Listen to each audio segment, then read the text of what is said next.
મમરામાંથી ફક્ત 4 થી 5 મિનિટની અંદર આટલી ટેસ્ટી ઉપરથી આટલી ક્રિસ્પી રેસીપી તમે ફ્રેન્ડ્સ ક્યારેય નહીં બનાવી. ખરેખર મને તો ખાવાની મોજ પડી ગઈ અને સાથે સાથે મારા ઘરના તમામ સભ્યોને પણ ખાવાની મોજ પડી ગઈ. એક પણ પ્રકારના લોટ વગર નથી કોઈ પણ સામગ્રીને ક્રશ કરવાની, એકદમ ફટાફટા રેસીપી તૈયાર થઈ જતી હોય છે. અરે વાહ ફ્રેન્ડ્સ, મેં એનો ટેસ્ટ કર્યો, ખરેખર બહુ જ સરસ લાગે છે. ઉપરથી એકદમ ક્રિસ્પી અને અંદરથી એકદમ સુપર સોફ્ટ બને છે ને ફ્રેન્ડ્સ, એકદમ ક્રિસ્પી રેસીપી. તો ચાલો બનાવવાની શરૂઆત કરી દઈએ. તો આ માટે સૌથી પહેલાં એક વાટકીનું માપ લીધું છે. બટાકાની છીણ લીધી છે એક વાટકી ભરીને. 10 મિનિટ પહેલાં ફ્રેન્ડ્સ આ છીણ મેં છીણીને રાખ્યું હતું, એટલા માટે થોડુંક બ્લેક થઈ ગયું છે, પણ એનાથી કંઈ જ ફરક નહીં પડે. ત્યારબાદ આની અંદર એ જ વાટકી ભરીને ડુંગળી એડ કરીશું કટ કરીને. મેં આ રીતે ઊભા ટુકડાઓમાં કટ કરી લીધી છે. તમે નોર્મલ જે રીતે આપણે શાક સમારીએ છીએ એ રીતે પણ કટ કરી શકો છો. આ છે પલાળેલા મગ, તો 3 થી 4 ચમચી જેટલા પલાળેલા મગ એડ કરીશું. તમે બાફેલા મગનો પણ ઉપયોગ કરી શકો છો અથવા તો પલાળેલી મગની દાળનો પણ ઉપયોગ કરી શકાય છે. 1 કલાક પહેલાં તમારે મગ હોય અથવા તો મગની દાળ હોય એને પાણીની અંદર પલાળી દેવાની. તમે આને રાત્રે પણ પલાળી શકો છો. હવે આની અંદર 3 વાટકી ભરીને મમરા મેં લીધા છે. જે વાટકીની મદદથી તમે બટાકાનું છીણ અને ડુંગળી લીધી હોય, બસ એ જ વાટકીની મદદથી તમારે મમરા એડ કરવાના.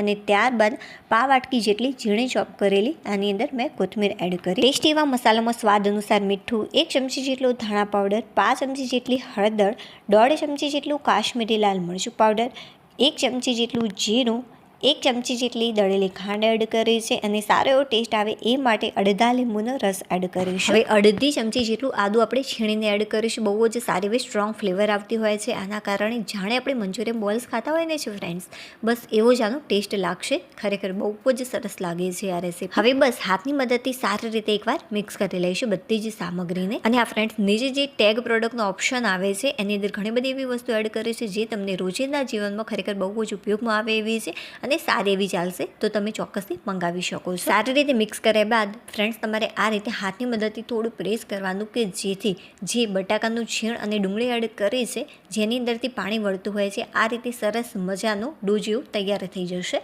ત્યારબાદ આને થોડીવાર માટે આપણે સાઈડમાં મૂકીશું. બટ એના પહેલાં આના બાઇન્ડિંગ માટે કોર્નફ્લોર એડ કરીશું. જો કોર્નફ્લોર ન હોય તો આની જગ્યાએ તમે મેદાનો પણ ઉપયોગ કરી શકો છો.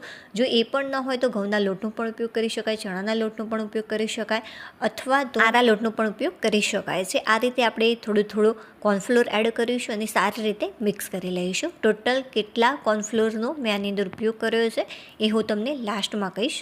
જે વાટકીની મદદથી મેં બધી સામગ્રી લીધી છે, બસ એ જ વાટકીની મદદથી હું કોર્નફ્લોર આની અંદર એડ કરીશ. એકી સાથે બધું જ એડ નહીં કરવાનો, આ રીતે થોડું એડ કરવાનું અને મિક્સ કરતા રહેવાનું.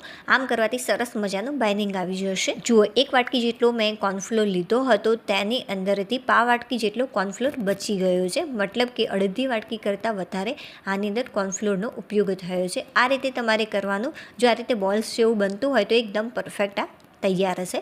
હવે આની અંદર આપણે 4 ચમચી જેટલું પાણી એડ કરીશું. 4ની જગ્યાએ 5 ચમચીનો પણ ઉપયોગ કરી શકો છો અને 3 ચમચી જેટલું એડ કરશો તો પણ ચાલશે. હવે બસ આ રીતે હાથની મદદથી સારી રીતે તમારે મસળી લેવાનું, જેથી સારું એવું આનું બાઇન્ડિંગ આવી જાય. તો બહુ જ સરસ રીતે મેં મસળી લીધો છે. જો તમારા જોડે થોડો ઘણો ટાઈમ હોય તો 5-1 મિનિટ માટે જે આપણે લોટ તૈયાર કર્યો છે એને સાઈડમાં મૂકી દેવાનો. આમ કરવાથી સરસ મજાનું બાઇન્ડિંગ આવી જશે. જો ટાઈમ ના હોય તો આ રીતે ડાયરેક્ટ પણ તૈયાર કરી શકાય છે. સરસ મજાનું વડા જેવું શેપ તૈયાર કરી લઈશું. અને હા ફ્રેન્ડ્સ, એક વિડીયો બનાવવામાં ખરેખર બહુ જ મહેનત લાગતી હોય છે. પ્લીઝ થોડીક પણ રેસીપી યુનિક લાગી રહી હોય, પસંદ આવી રહી હોય તો પ્લીઝ વિડીયોને લાઇક કરી દેજો. ચેનલ પર નવા હોય તો ચેનલને સબસ્ક્રાઈબ કરવાનું બિલકુલ પણ ભૂલતા નહીં. આ રીતે મેં બધી જ ટીકીઓ તૈયાર કરી લીધી છે. જે ગેસ છે એની જે ફ્લેમ હોય છે એ તમારે બહુ વધારે પડતી ફાસ્ટ પણ નથી રાખવાની અને બહુ સ્લો પણ નથી રાખવાની, મીડિયમ રાખવાની.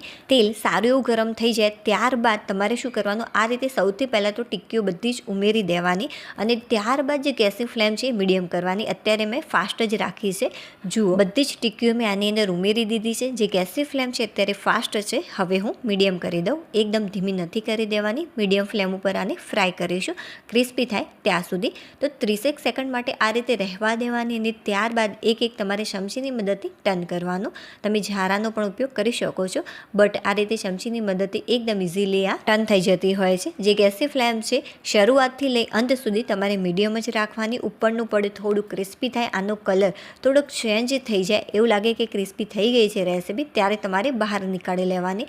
આને તળાતા વધારે સમય નથી લાગતો, ફક્ત 2 મિનિટની અંદર બહુ જ સરસ રીતે આ ક્રિસ્પી થઈ જતી હોય છે. 2ની જગ્યાએ 3 મિનિટ જેટલો પણ સમય લાગી શકે છે. એ ડિપેન્ડ કરશે ગેસની ફ્લેમ ઉપર. જો થોડી ઘણી ફાસ્ટ રહી જઈ હશે તો ફટાફટ આ કૂક થઈ જશે, અને જો એકદમ ધીમી હશે તો આને તળાતા 1 મિનિટ જેટલો વધારે સમય લાગી શકે છે. બહુ જ સરસ રીતે આ ફ્રાય થઈ ગઈ છે. હવે આપણે પ્લેટની અંદર નીકાળી લઈશું. ચાલો સૂર્યપ્રકાશમાં હું તમને આનું ઓરિજિનલ રિઝલ્ટ બતાવું કે ખરેખર જે આ રેસીપી છે કેવી બને છે. અરે વાહ ફ્રેન્ડ્સ, ખરેખર બહુ જ સરસ દેખાઈ રહી છે. ચાલો ટેસ્ટ કરી સાચી માહિતી આપો કે મને આ રેસીપી કેવી લાગી. અરે વાહ ફ્રેન્ડ્સ, ખરેખર મને તો બહુ જ પસંદ આવી. મંચુરિયન બોલ્સ ખાતા હોય ને બસ એવો જ આનો ટેસ્ટ છે. જો તમારે સારી એવી ફ્લેવર હજુ પણ લાવી હોય તો ટોમેટો કેચઅપ પણ આની અંદર ઉમેરી શકાય છે. જ્યારે લોટ તમે તૈયાર કરો છો ત્યારે જો એડ કરો તો 2 થી 3 ચમચી જેટલો કોર્નફ્લોર વધારે એડ કરી દેવાનો. વિડીયો પસંદ આવે તો લાઈક કરી દેજો. બાય.